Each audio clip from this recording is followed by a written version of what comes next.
Greetings. I'm Brendan, and thanks for joining me for this video. Hopefully there's something about the title, which I have not yet created, that interested you, but today I wanted to start off before a time of guided centering prayer where we'll do that together. I'll invite you to join me in that. You can turn off the video if you want. No one's stopping you. But I figure that, it's just such a benefit to have someone to do meditation, mindfulness, spiritual, just prayerful exercises with. And so all these videos that I've been recording, sharing, posting, are all just about that. All about just trying to create some sort of community connection resource for you, wherever you may be, wherever you may be, whatever you may be doing. And before we go into that, though, I wanted to talk for just a few minutes. I'll try to keep it to a few minutes. About why this is good, what's actually happening, like what is this time of prayerful, mindful meditation really all about, and why do it? And today there's some very practical things that I want to talk about. And that's kind of the role of training and discipline and focus and intentionality that goes into the process of like personal growth and development, of spiritual transformation, renewal, of the changing and growing and becoming of who we really are at our best, and out of our, if you want to use the language, out of our true selves, the selves that we were really created to be, but that has gotten so just covered in layer after layer of experience that has shaped us, sometimes for good and sometimes with really unhealthy, toxic, means of relating to ourselves, to the world around us. And so I want to come to that and just kind of talk about what is the role of training and discipline, and how is that helpful to keep in mind as you experiment and look into and try to create your own rhythms of growth and renewal for your own life. Because obviously if there's something there, I think there is, like in all of us, there's this itch for more. There's this kind of recognition that something in us resonates and is searching for more than the offerings of this world can give us. And usually what the programs that we adopt, according to this one author I really love, he says that we have 3 primary programs to get and maintain a state of happiness, of satisfaction. And those are power and esteem, control, love and esteem, and safety and security. And so power and esteem is really all about our ability to be strong, to have control, to not let anyone take advantage of us. And so we're going to be the biggest and strongest in the room, and we're going to have control over everything that we do, and we're going to have a plan, and we're going to have a backup plan. To use the military saying, like, prudent planning prevents piss poor performance. It's just that we're going to have control, and we're going to do everything we can to be the most powerful one-person group we can be. Love and esteem is kind of another means that we adopt in terms of finding and maintaining happiness, satisfaction, joy. And that looks more like trying to find the right person, trying to find the right relationship, trying to find the right thing that we can do that finally gets us the love, the acceptance, the just belonging that we've really been looking for. That we have these relationships, we have this community, we have this love in our lives, the person who's just going to make it all worthwhile. And we think that is going to be our source of true joy, happiness, satisfaction. That's really going to settle this thing within us, this yearning, this movement that we sense sometimes more than others. And the last one, safety and control, safety and security, is all about just like we're just gonna be good. We're gonna be safe. We're gonna have everything that we need to live our lives and do what we need. And if someone tries to take that from us or disrupt it, like, we're going to get them. And it kind of ties in with power and control, but it is ultimately about that movement towards just being satisfied, being safe, being secure. Dogs, get out of here. And so we adopt these programs or these kind of frameworks through which we approach much of our lives, through which we kind of move into our careers, into our relationships, into just daily living and goal setting, vision boarding, whatever you want to call it. But eventually we come to a point where we recognize, like, this isn't cutting it. This isn't enough. This isn't really getting to that point. And this isn't really changing or transforming my experience in life in the way that I really believe it should, that something tells me it should. Or maybe something happens and we're confronted with the reality that it's not enough, that it's not what we thought it was, or that it was all chalked up to be. And that happens oftentimes at points of heartbreak, points of loss, points where things just are beyond, we recognize or are confronted with things are beyond our control. Someone else has done something to us that has directly affected the trajectory of our lives or the options available to us. We always have more options. That's always something to remember and keep in mind. But someone has done something that whatever course we thought we were on is no longer possible, or is not going to look the same anymore as we thought it once did, or like it would. Kids are fantastic at doing this. But more often it's not as easy or as pleasant. Well, kids can be hard, for sure. I acknowledge that.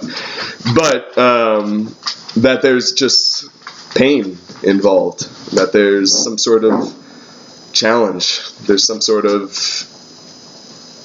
thing that happens that just triggers and awakens something inside of us that is just angry or violent or afraid and terrified, and we go into certain forms of response that look like either freezing and shutting down, or we lash out and we just react and jump back on it with all the force that we can muster, or we run, we bail, we leave, we maybe try to start over new somewhere else.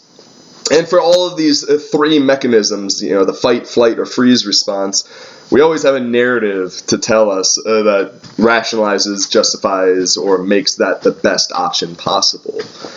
And sometimes it is. Sometimes flight and movement beyond a toxic situation really is the best thing for us.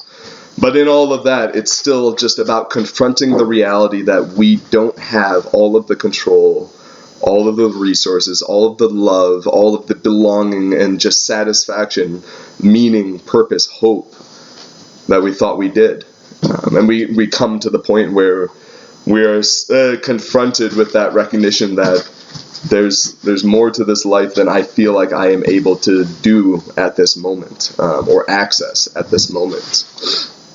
And this is where I want to jump in and talk a little bit about the role of training and discipline and growth, and how these things kind of factor into our spiritual, our soul formation, our soul growth and development. Because oftentimes we assume that I am who I am. Like, I was born this way. It's how I'm always going to be. It's this is me. Take it or leave it. But the very reality is that we have learned to become who we are. We have learned to make the decisions that we make, oftentimes without even thinking about it, as a result of thousands of moments in our lives where we have come to points of divergence, come to points where the path we're on begins to split, and we recognize that we're at that split, and we have to choose one of those paths, or from the paths that we see available to us. And we make a decision based oftentimes how we're feeling at that moment, whether that be afraid or angry or sad or tired or exhausted. And we make a decision. And The thing about our bodies, the thing even about our souls and our spirits, is that repetition creates fluidity. Repetition within our nervous system and our brain. The nerves. The saying goes, the neurons that fire together wire together. Meaning that when we make choices, when we do things, when we create habits and rhythms, that's going to create a easier and more natural movement of energy, of choice, of thought, even just within our brains. And the same is true of our spirits and our souls. We create these rhythms in our lives out of just what we choose to do from the moment we wake up to the moment we go to sleep.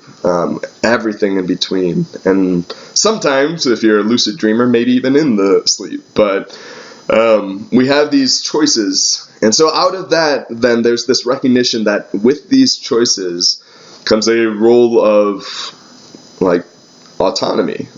I do have control over how I'm going to respond. Even if I have very limited options, I have complete control over what I want to choose, over what my next decision is going to be in this moment.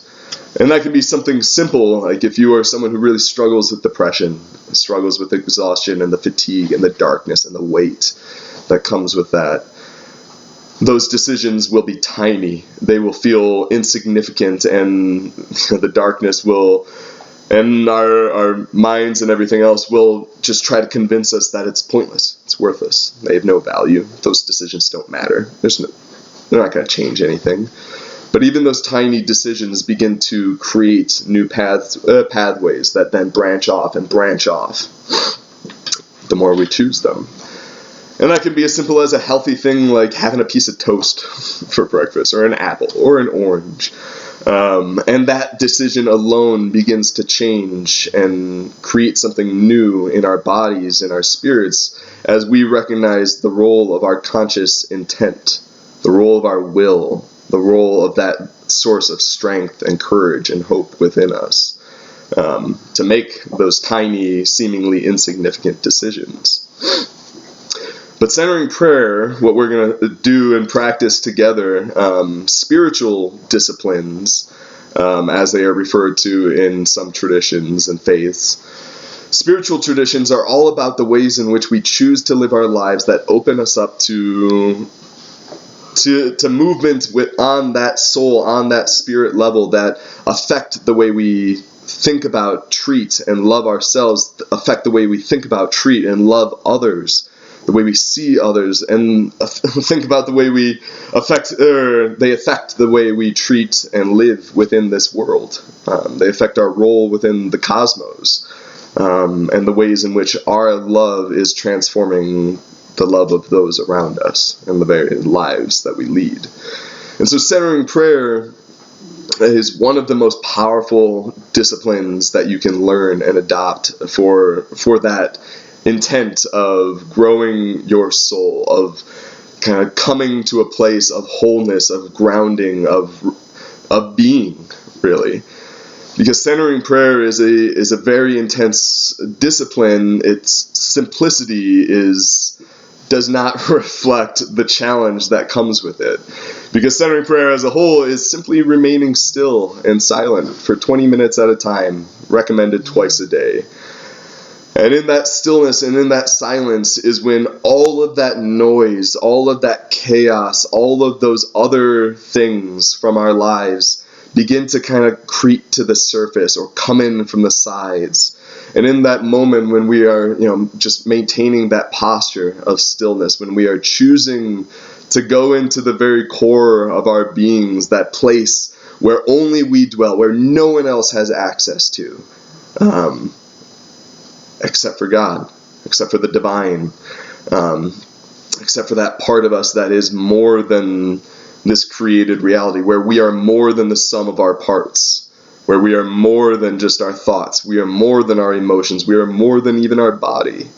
And in the movement of centering prayer, its simplicity is just that we release all of those things.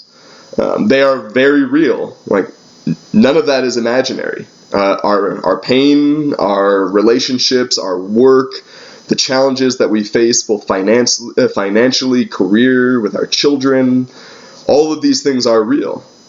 But centering prayer, spirituality, and spiritual formation is all about recognizing that there's also another reality beyond this one. There's a reality that has given birth to everything that we know, see, and experience, that we touch. And when we go into this place of stillness, of solitude, of silence within us, much less if we venture out into the wilderness and really choose to bring our entire person into that place of stillness, solitude, and silence, which I think is one of the most powerful, amazing things you can experience. And I would love to invite you onto one of those journeys. But centering prayer is really all about taking time to be with yourself, to be with the truest, deepest part of yourself, and in that, choosing to find that God is already waiting for you there. The divine, the very source of love within you, because that is what God is. That is who God is. It's the source of all love, creativity, hope, imagination, peace, patience, kindness, goodness. All those things. I could go on and on about that, maybe another video. But that is already within you. And we have oftentimes we so lose sight of that we have trouble even getting to that. We have trouble believing that that's the case. Because we've taken our thoughts, our feelings, our emotions as truth, as reality. In centering prayer, we learn to discipline our spirits, our souls. We learn to exercise our spirits and souls the way that, going to the gym and doing that is great exercise, and it does a lot for your well-being and for your good.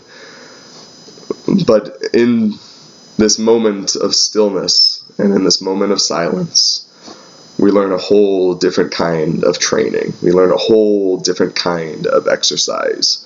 One that goes far beyond, just the momentary fruits of getting stronger, or, training in education to get smarter, or, self-regulation to have more control over our emotions.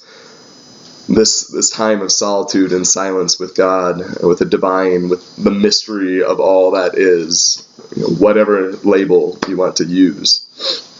As we move into that place, we find a different kind of being. But to get there, to move into that space, takes practice. Doesn't happen. It can, but rarely does it happen, on just a one-off event. It takes intentionality to train the rhythms of our spirits, of our bodies, of our hearts, of our minds. All these things come to work together in alignment to help us move into this place of just being, where we see that we are more than just what this world says we are, what our experience in life has convinced us sometimes that we are. And that thing, the one that we have learned through life experience, often is a fragment of what we truly are and can be. And so I want to, I've talked for long enough, but I want to invite you into this time, into this space of stillness, silence, solitude, meditation, and prayer. And so all that it takes is a choice in this moment. As we enter into this, it is a point of divergence, if you want to think about it like that. And you have a choice to really lean in, really kind of come into this, to kind of perk up and be like, I want to give this, whatever my all is, I want to give it that. And so we come to this time with that intent, and I want you to take that intent, that desire to find your truest, deepest, most amazing, beautiful, loved and loving self. In that space where you and the divine begin to blend. It's such an amazing space. And I want you to pick one word, one phrase that kind of embodies that will, that choice, that intent of your heart. And that can be, a simple word like, peace, like love, like joy, rest, renewal, hope, whatever it is, or simply being. I don't know. It's up to you. Choose your own word. For me, I used to use the word peace, and that really meant a lot to me. But I recognized that it began to mean too much to me. I had connotations about what peace was, and sometimes when we're in those places and really connecting with ourselves, it doesn't feel peaceful. It can feel hard and challenging, and so I stopped using that one and instead have chosen to just use in Hebrew what is the name for God, Yahweh, and that's such a beautiful word to me because it just means I am who I am. I will be who I will be, and I love that because that is all I got. So I'm going to do a short reading. I have a Centering Prayer app. You can download it on iTunes and the Google Play Store. And we're just going to read a quick reading from an author named Thomas Keating. Love him. And then you're going to hear a gong sound, and that's just going to be the chime that welcomes us into this period of stillness, solitude, and silence. Just even a stillness and solitude within the content of your own heart, content of your own soul. And we're going to venture into that place, and if things come up that are just overwhelming or disturbing or really hard, for as much as you can, notice it. Don't run from it. Don't react to it. Don't hold on to it. Don't try to explain it away. Notice it. Hold it for a moment. And if you can, my favorite visualization is to just imagine placing it back into the stream of consciousness from which it arose. This just peaceful stream from which all these thoughts come floating down or kind of pop up out of. And just imagine yourself putting it back in there and coming back to your own heart, coming back to your own being. And do that by grounding yourself in your one sacred word. This one word that embodies your just simple, pure intent to just be for 20 minutes. It is one of the easiest and one of the hardest things that you can do. But you got to experience that for yourself. So, hope you'll join me. If not, hope my thoughts have been helpful. But get comfortable. There's no right or wrong way to sit. I sit, cross-legged. Sometimes that works. Sometimes it's more uncomfortable. You can sit straight-legged. You can lie down. The goal, or the guiding goal or rule, if you will, is to align your head, your heart, and your hips in a relatively straight line going down them. And so, you can kind of lean back and you can kind of feel what that's like to get comfortable. And then just close your eyes and take a couple deep breaths. Do that now. Get comfortable. Take a few breaths. Come into this moment. Come into this space. Bring your heart, bring your presence, bring your intent, and we'll begin.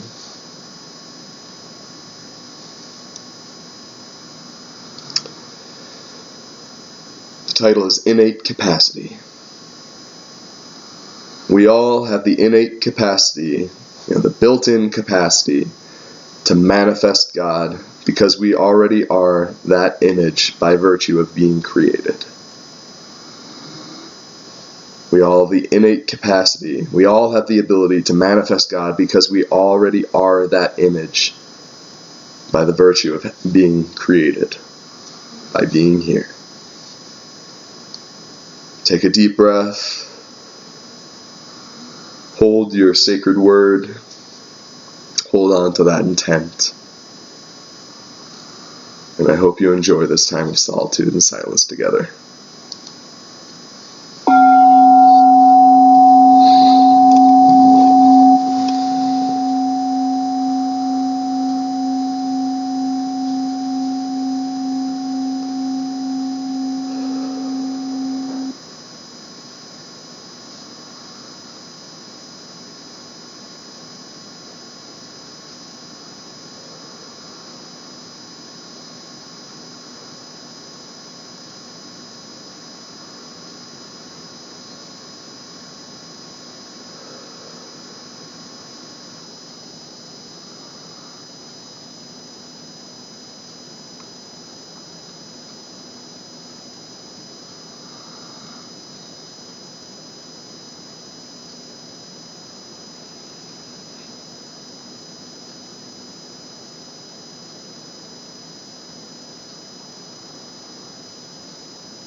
This passage from Psalm 139.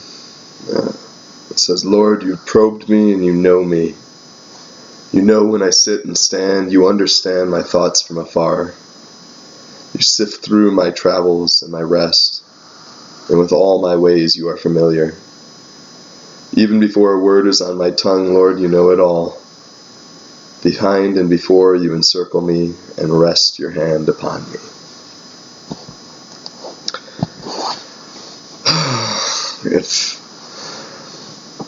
Yeah. I like that. If that was your first time doing saying prayer, or if you've done it every day for years, if you've done it every day for years, it was probably nice and restful and just a great kind of coming back and a grounding and a peaceful return to something deep inside you that feels like love. If you're new to this practice, to this discipline, to this exercise, that might have been really hard. And I just want to acknowledge that and say, keep going.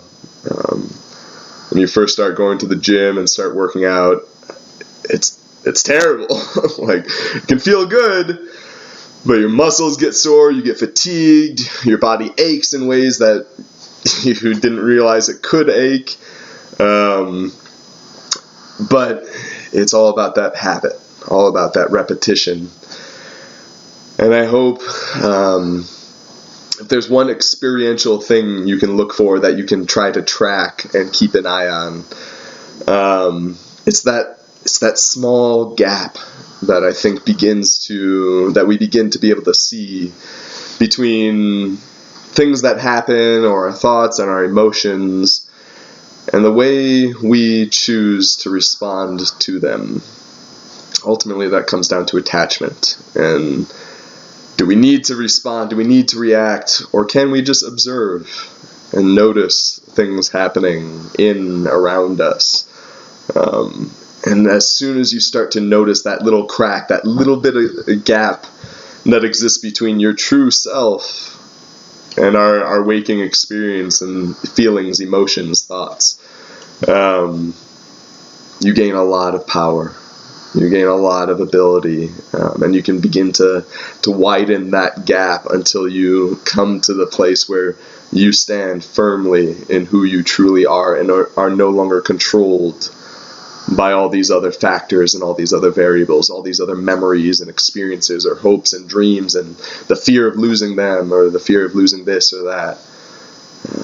You can rest more truly and live more fully and love more deeply out of that true source of strength, hope, love, and power. God bless. Hope you have a great day.